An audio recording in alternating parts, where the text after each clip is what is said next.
नमस्कार दोस्तों, आप सभी का एक बार फिर से स्वागत है अपने YouTube चैनल जिंदगी रंग में। और मैं आप लोगों के बीच और एक प्रेरणादायक कहानी लेकर उपस्थित हूँ। तो उम्मीद करता हूँ यह कहानी आप लोगों को ज़रूर पसंद आएगी। एक समय की बात है, एक जंगल में बड़े ही प्रसिद्ध महात्मा रहते थे और वे लोगों को शिक्षा दिया करते थे। उनके 3 शिष्य थे। एक शिष्य बहुत ही मंदबुद्धि वाला था। बाकी के 2 शिष्य अपने गुरु द्वारा दिए गए किसी भी पाठ या किसी भी कार्य को सकुशल और जल्दी से कर लेते थे, लेकिन तीसरा शिष्य किसी भी चीज़ को अच्छे से नहीं कर पाता था। इसलिए उसे बाकी के 2 शिष्य मंदबुद्धि कहकर चिढ़ाते थे और उसे घृणा करते थे। महात्मा ने एक दिन अपने तीनों शिष्यों को बुलाया और कहा कि जाओ, आसपास के गांव में लोक कल्याण का काम करो, लोगों की मदद करो। गुरु की बात मान तीनों शिष्य आश्रम से गांव की ओर चल दिए। चलते चलते वे तीनों एक ऐसे गांव में पहुंचे जहां सूखा पड़ा था। लोग पानी के एक एक बूंद के लिए तरस रहे थे। जैसे ही उन तीनों ने गांव में प्रवेश किया, उन तीनों महात्मा कुमारों को देख गांव के 6-7 लोग इकट्ठे होकर उनके पास आए और यह उम्मीद लेकर आए कि कुछ उपाय निकाला जा सके इस सूखे से बचने के लिए। तभी वे दोनों शिष्य जो अपने आप को तीव्र बुद्धि वाले समझते थे, वे लोगों को बैठाकर ज्ञान देने लगे। और वह तीसरा शिष्य जिसे सभी मंदबुद्धि समझते थे, वह कुछ दूर और चला तो देखा कि लोग कुआं खोदने का प्रयास कर रहे हैं और वहां से पानी निकलने का नाम नहीं ले रहा है। बहुत खोदने के बाद भी वहां पानी का एक बूंद भी नहीं मिला है। इसलिए सभी निराश होकर वापस जा रहे थे। तभी उस शिष्य ने उन लोगों को आवाज दी जो पानी न निकलने से निराश होकर वापस जा रहे थे। वह फिर उन लोगों के पास गया और कहा कि निराश न हो, सभी मिलकर एक बार और कोशिश करेंगे तो पानी अवश्य निकल आएगा। तभी लोगों ने कहा कि और खोदने से कोई फायदा नहीं, हम लगातार 8 दिनों से खुदाई कर रहे हैं पर अभी पानी का एक कतरा तक नहीं मिला है। फिर वह शिष्य बोला, जहाँ चाह है वहीं राह है, एक बार फिर से कोशिश करके तो देखते हैं।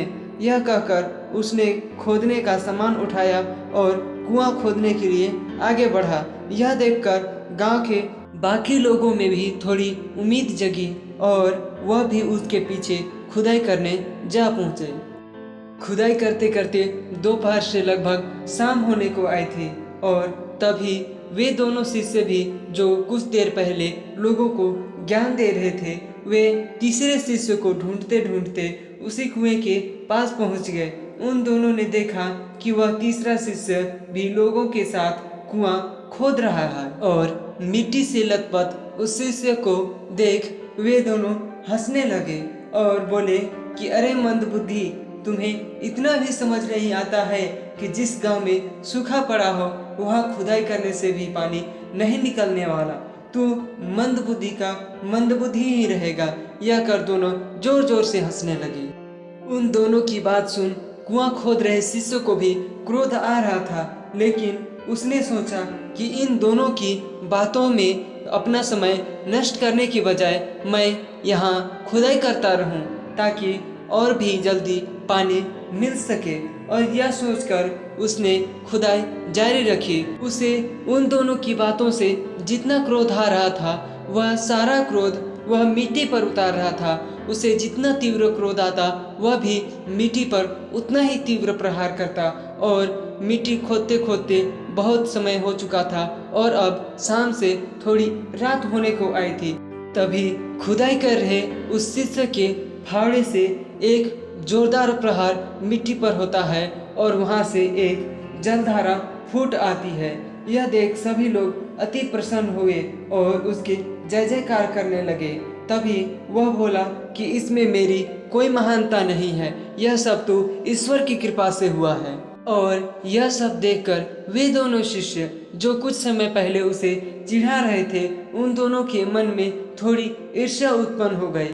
रात थोड़ी अधिक हो जाने के कारण उन तीनों ने सोचा कि आज का रात इसी गांव में व्यतीत किया जाए और सुबह होते ही वह उस गांव से आगे के लिए प्रस्थान कर गए। तभी चलते चलते वह और एक दूसरे गांव में पहुंचे और वहां पहुंचकर उन सभी को प्यास लगी। पास में ही एक कुआं था और वे तीनों उस कुएं के समीप गए। वहां एक व्यक्ति ने तीनों को एक एक कर पानी पिलाया। तभी उस शिष्य की नजर उस कुएं के पत्थर पर गई जिस पर रस्सी के घिसने से निशान बन गए थे। उस निशान को देख वह शिष्य मन ही मन सोचा कि मुझे सभी मंदबुद्धि कहते हैं। जब इस रस्सी के घिसने से यह पत्थर पर निशान बन सकता है तो मैं भी अपने गुरु द्वारा दिए गए किसी भी चीज को अगर बार बार याद करता हूँ तो वह मुझे अवश्य ही याद हो जाएगा। उसके बाद वह तीनों आश्रम के लिए निकल गए।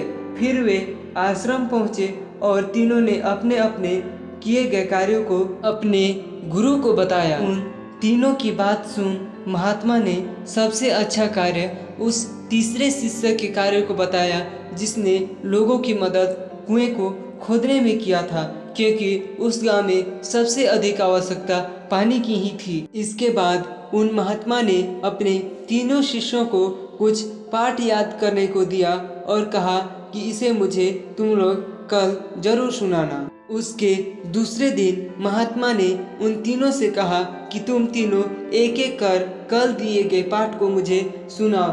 तब वे दोनों शिष्य जो अपने आप को तीव्र बुद्धि वाले मानते थे उन्होंने उसे सुनाया और जब वह तीसरे शिष्य की बारी आई तो उसने भी वह पाठ को अच्छे से सुनाया। तब उस महात्मा ने पूछा कि तुम तो किसी भी पाठ या किसी भी चीज को अच्छे से तैयार नहीं कर पाते थे, परंतु आज तुमने ऐसा क्या किया कि तुमने बहुत अच्छे से सब चीज को मुझे सुनाया। तब उस शिष्य ने कहा कि जब हम कल एक गांव में पहुंचे तो हमें प्यास लगी और जब हम कुएं के पास पानी पीने के लिए पहुंचे तो वहां मैंने देखा कि रस्सी के आने जाने से, रस्सी के घिसने से पत्थर पर एक निशान बन गया था। तभी मैंने सोचा कि यदि इस रस्सी के कारण पत्थर पर निशान बन सकता है तो यदि मैं भी अपने पाठ को बार बार दोहराऊं तो मुझे अवश्य ही याद हो जाएगा। और यही सोचकर मैंने अपने पाठ को बार बार दोहराया जिससे यह मुझे अच्छे से याद हो गया है।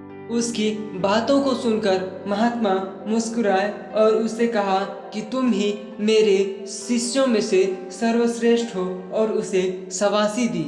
इस कहानी से हमें यह सीख मिलती है कि किसी भी कार्य को यदि हम अपने पूरे मन और लगन से करें तो वह कार्य अवश्य ही पूर्ण होता है।